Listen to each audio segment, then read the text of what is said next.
ich Ihnen das so abzustimmen.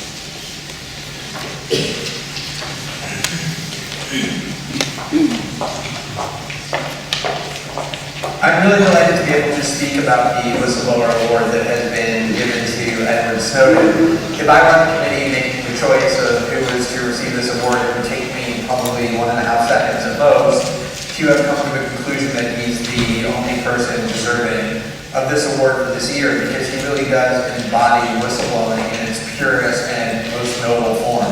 There's a lot of debate about what whistleblowing means, what exactly the attributes are that defines it. And I've heard a lot about whistleblowing and I've thought a lot about it. And I think that there's two real components to whistleblowing.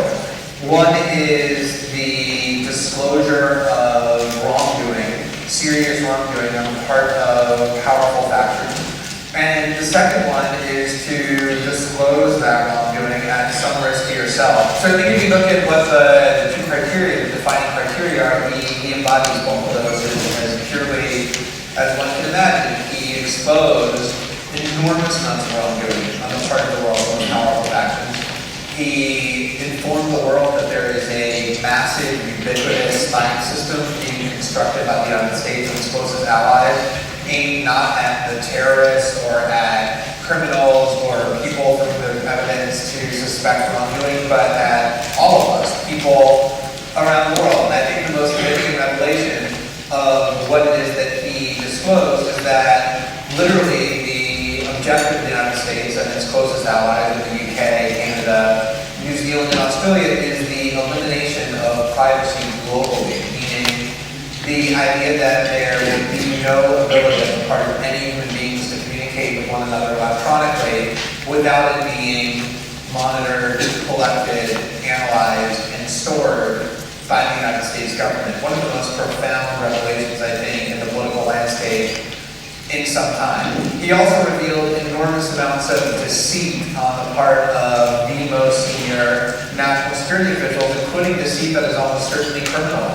The high-level officials going to the United States Congress and denying to the Congress that the NSA is doing exactly that, which these revelations prove that they are doing. And so when you look at the combination of this invasive massive spying system operating with almost no transparency or accountability, and the systematic lying on the part of senior Obama officials to the democratic institutions designed to check that, the amount of wrongdoing, the seriousness of it that he revealed to the world is as significant as it gets. The second attribute, which is the notion that you reveal this wrongdoing at some degree of risk to yourself, self-evidently is something that Edward Snowden embodies as much as, if not more than anybody we've seen in a long time.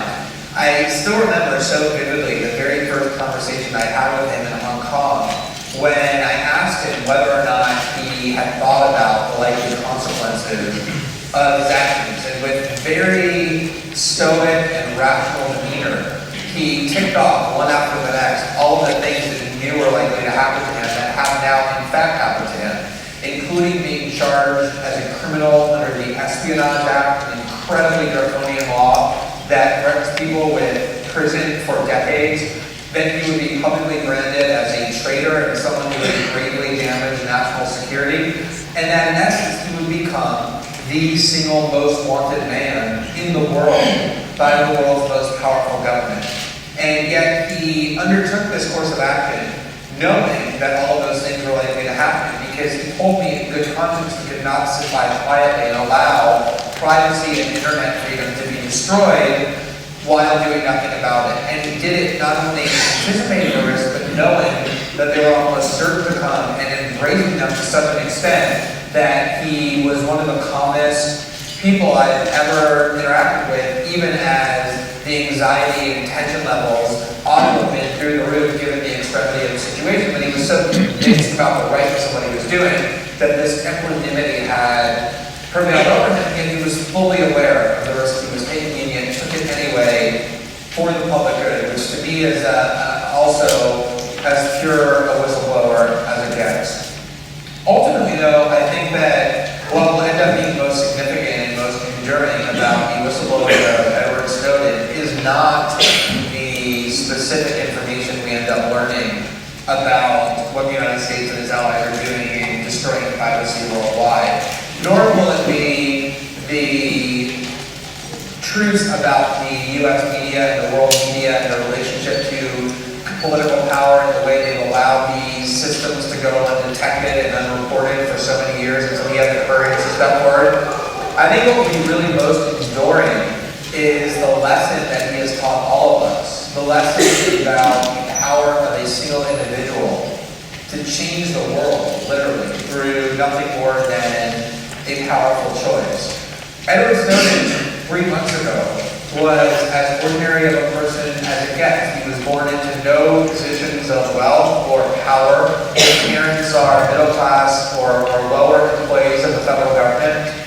He had no positions of prestige or special access of any kind. He grew up in the lower middle class background, was just a low-level employee of the national security state when he first entered it. And yet, through the choice that he made, he has literally radically transformed how we understand our relationship to political power, what the position of the United States government is vis-a-vis the entire world. He has triggered massive debates all over the planet about the importance of internet freedom and privacy and the dangers and menace posed by the U.S. surveillance state. Really a single individual who just on his own made a choice that had extreme ripple effects on all sorts of realms that I think to this day are still underappreciated and unknown. And this lesson that any individual, no matter how formidable the adversary seems, no matter how entrenched the oppressive institution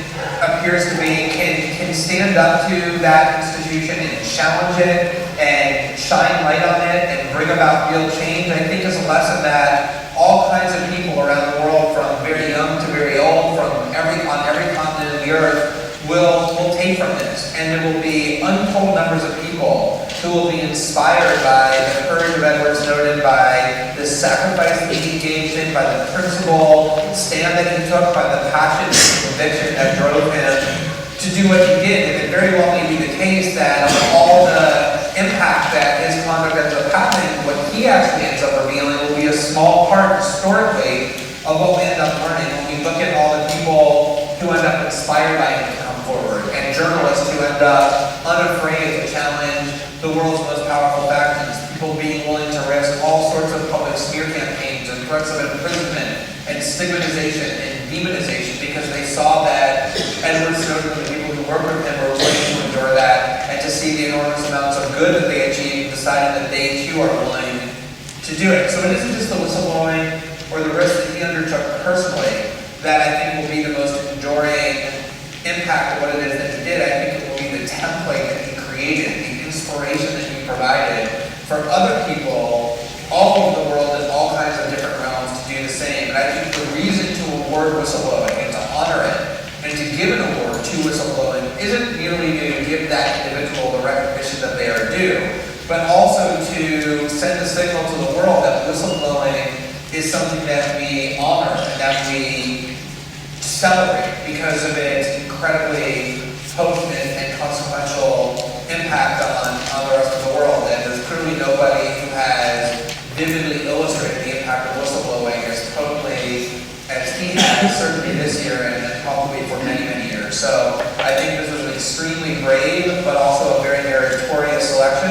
And I'm very happy that the Federation and this group had the courage to name him this, and I'm very glad that this award went to the person who clearly most deserves it for this year, Edward Snowden. Thanks very much for listening and for asking me to share with you some of my